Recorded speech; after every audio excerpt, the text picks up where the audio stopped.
டெய்லியும் சாம்பார் சாதம், ரச சாதம் சாப்பிட்டுட்டு, ஒரு நாள் டிஃப்ரெண்ட்டா சாப்பிடணும்னு தோணும்போது, மறக்காம இந்த ரெசிபிய சேவ் பண்ணி வச்சுட்டு ட்ரை பண்ணி பாருங்க.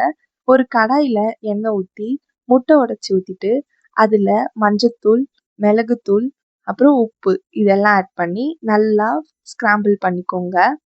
எக் ஸ்க்ராம்பிள் ஆகறதுக்குள்ள ஆனியன், கேரட், கேப்சிகம், கேபேஜ் இதெல்லாம் கட் பண்ணி வச்சுக்கோங்க. அதே கடாயில எண்ணெய் ஊத்தி, வெங்காயத்த ஆட் பண்ணி நல்லா ஃப்ரை பண்ணிக்கோங்க. அப்புறம் கட் பண்ணி வச்சிருக்க கேரட், கேபேஜ், கேப்சிகம் இதெல்லாம் ஆட் பண்ணி நல்லா ஒரு 2 மினிட்ஸ் குக் பண்ணிக்கோங்க. அப்புறம் ஸ்க்ராம்பிள் பண்ணி வச்சுக்க எக் ஆட் பண்ணிட்டு, அது கூட ரைஸ் ஆட் பண்ணிக்கோங்க.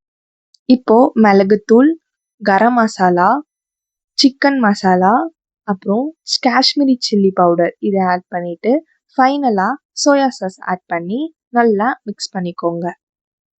நல்லா மிக்ஸ் பண்ணிட்டு 2 மினிட்ஸ் சிம்மில் வச்சு ஹீட் பண்ணிக்கோங்க. அவ்வளோதான்.